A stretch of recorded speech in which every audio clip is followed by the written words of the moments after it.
ಇನ್ನು ಬೆಂಗಳೂರು ಗ್ರಾಮಾಂತರ ಲೋಕಸಭಾ ಕ್ಷೇತ್ರದಿಂದ ಬಿಜೆಪಿ ಅಭ್ಯರ್ಥಿಯಾಗಿ ಅಖಾಡಕ್ಕಿಳಿದಿರುವಂತಹ ಡಾಕ್ಟರ್ ಸಿಎನ್ ಮಂಜುನಾಥ್ ತಮ್ಮ ಪ್ರಚಾರ ಕಾರ್ಯದ ಬಗ್ಗೆ ಮಾತನಾಡಿದ್ದಾರೆ. ಕಳೆದ 10 ದಿನಗಳಿಂದ ಎಲೆಕ್ಷನ್ ಪ್ರಚಾರದಲ್ಲಿ ತೊಡಗಿಸಿಕೊಂಡಿದ್ದೇನೆ.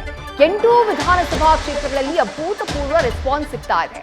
ಮೈತ್ರಿ ಕಾರ್ಯಕರ್ತರು ಒಟ್ಟಾಗಿ ಸರಣಿ ಸಭೆಗಳನ್ನ ಮಾಡ್ತಿದ್ದಾರೆ. ಇದನ್ನೆಲ್ಲ ನೋಡಿದ್ರೆ ಎಲೆಕ್ಷನ್ ನಲ್ಲಿ ನಮ್ಮ ಗೆಲುವು 100% ಖಾತ್ರಿ ಅಂತ ಹೇಳಿದ್ದಾರೆ. ರಾಮನಗರದಲ್ಲಿ ಬಿಜೆಪಿ ಅಭ್ಯರ್ಥಿ ಡಾಕ್ಟರ್ ಸಿಎನ್ ಮಂಜುನಾಥ್ ಅವರು ಕೊಟ್ಟಿರುವಂತಹ ಹೇಳಿಕೆ ಇದು. ಕುಟುಂಬ ರಾಜಕಾರಣ ಅಳಿಯನನ್ನ ಕಣಕ್ಕಿಳಿಸಿದ್ದಾರೆ ಎನ್ನುವಂತಹ ಆರೋಪಕ್ಕೂ ರಿಯಾಕ್ಟ್ ಮಾಡಿದ್ದಾರೆ. ಕುಟುಂಬ ರಾಜಕಾರಣ ಅನ್ನೋದು ರಾಜ್ಯ ದೇಶದಲ್ಲಿ ಅಪ್ರಸ್ತುತ ಎಂದಿದ್ದಾರೆ. 8 ದಿವಸದಿಂದ ನಾನು ಬೆಂಗಳೂರು ಗ್ರಾಮಾಂತರ ಕ್ಷೇತ್ರದಲ್ಲಿ ಚುನಾವಣಾ ಪ್ರಚಾರದಲ್ಲಿ ತೊಡಗಿಸ್ಕೊಂಡಿದ್ದೇನೆ. ಇವಾಗ ಸರಣಿಯಾಗಿ ಇವತ್ತು ಬಿಜೆಪಿ ಮತ್ತು JDS ಕಾರ್ಯಕರ್ತರು ಒಟ್ಟಾಗಿ ಕೆಲಸ ಮಾಡ್ತಾ ಇದ್ದಾರೆ. ಹೋದ ಕಡೆಯೆಲ್ಲ ಅಭೂತಪೂರ್ವ ಸ್ವಾಗತ ಇದೆ.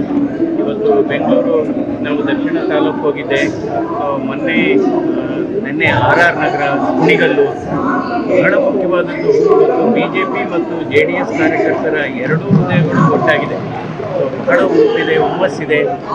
ಇದನ್ನೆಲ್ಲ ನೋಡ್ತಾ ಇದ್ರೆ ನಮ್ಮ ಗೆಲುವು 100% ಖಾತ್ರಿ ಅಂತ ಅನ್ಸುತ್ತೆ.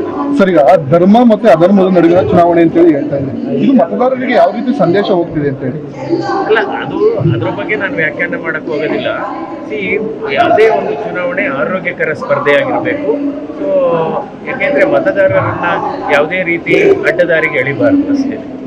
ಸರ್, ಡಿ ಕೆ ಸುರೇಶ್ ಉತ್ತಮ ರಾಜಕಾರಣ ಆಯಿತು, ಮಗ ಆಯಿತು, ಸೊಸೆ ಆಯಿತು, ಅದೇನೋ ಆರೋಪ ಮಾಡಿದ್ದಾರೆ. ಇವತ್ತು ಕುಟುಂಬ ರಾಜಕಾರಣ ಅನ್ನೋದೇ ನಮ್ಮ ರಾಜ್ಯದಲ್ಲಿ, ನಮ್ಮ ದೇಶದಲ್ಲಿ ಅಪ್ರಸ್ತುತ.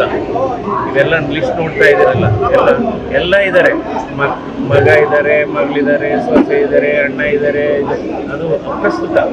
ಇವತ್ತು ಅದು ರಿಲೆವೆಂಟೇ ಅಲ್ಲ. ಇವತ್ತು ಸರ್, ಚುನಾವಣೆ ಪಾರದರ್ಶಕವಾಗಿ ನಡೀತಾ ಇಲ್ಲ. ಪ್ಯಾರಾಮಿಲಿಟರಿಗಳು ಬೇಕು ಈ ಕಾನ್ಸ್ಟಿಟ್ಯೂನ್ಸಿಗೆ ಅಂತ ಹೇಳುವಂಥದ್ದು. ಅಲ್ಲ, ಏನುವೆ ಅದ್ರ ಬಗ್ಗೆ ನಮ್ಮ ವರಿಷ್ಠರು ಅದ್ರ ಬಗ್ಗೆ ಎಲ್ಲ ಗಮನ ಹರಿಸಿದ್ದಾರೆ. ನೋಡೋಣ ಮುಂದೆ. ಈಗ ಸ್ಪರ್ಧೆ ಮಾಡಿರೋದ್ರಿಂದ DK ಶಿವಕುಮಾರ್ ಅವರು ಖುದ್ದು ಪ್ರಚಾರ ಮಾಡಬೇಕು ಅನ್ನೋ ಒಂದು ಪ್ಲಾನ್ ಮಾಡಿದ್ದಾರೆ. ಅಲ್ಲ, ಯಾವುದೇ ಆಗಲಿ, ಯಾವುದೇ ಚುನಾವಣೆ ಆಗಲಿ, ಸೊ ಅವ್ರವ್ರಿಗೆ ಅವ್ರದ್ದೇ ಆದ ಒಂದು ಇದಿರುತ್ತಲ್ಲ. ಯಾವುದೇ ಅಭ್ಯರ್ಥಿ ಯಾವುದೇ ಪಕ್ಷದಿಂದ ಸ್ಪರ್ಧೆ ಮಾಡಿದ್ರು ಕೂಡ ಸೊ ನಾವು ಗೆಲ್ಲಬೇಕು ಅನ್ನೋ ದೃಷ್ಟಿನಲ್ಲೇ ಮಾಡ್ತಾರೆ. ಸೊ ಅದು ಅವ್ರಿಗೆ ಬಿಟ್ಟಿದೆ.